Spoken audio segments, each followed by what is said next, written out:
বাংলাদেশের উজানে অর্থাৎ ভারত থেকে নেমে আসা পানিতে ভয়াবহ আকার ধারণ করেছে দেশের বন্যা পরিস্থিতি।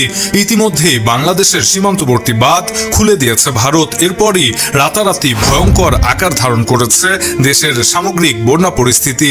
এরই মাঝে এই ভয়াবহ বন্যায় অন্তত ৩০ লাখেরও বেশি মানুষ পানিবন্দী হয়ে পড়েছে। হঠাৎ করে আসা এমন ভয়াবহ বন্যায় একদম দিশেহারা হয়ে গেছে সাধারণ মানুষজন।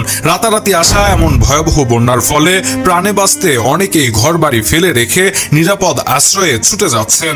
আবহাওয়া অফিসগুলোর দেওয়া তথ্য মতে আগামী ৪৮ ঘন্টায় উজানে ভারী বৃষ্টিপাত হতে পারে। এর ফলে দেশের বন্যা পরিস্থিতির আরও অবনতি হতে পারে।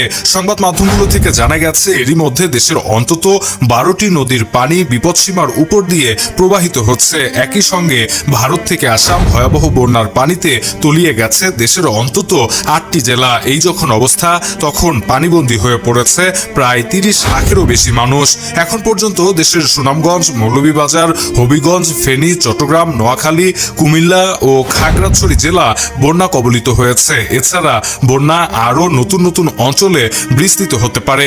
আবহাওয়া সংস্থাসমূহের তথ্য অনুযায়ী আগামী ৪৮ ঘন্টায় দেশের উত্তর পূর্বাঞ্চল ও তৎসংলগ্ন উজানে মাঝারি থেকে ভারী বৃষ্টিপাতের পূর্বাভাস রয়েছে।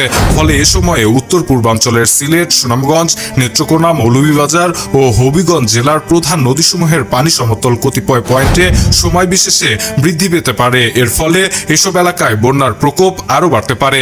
দর্শক, বন্যার এমন আলোচিত খবরের ভিডিওগুলো সবার আগে পেতে এখনই সাবস্ক্রাইব করে রাখুন ইবিডি নিউজে। সেই সঙ্গে আমাদের ফেসবুক পেজটিতে ফলো করে দিতে ভুলবেন না।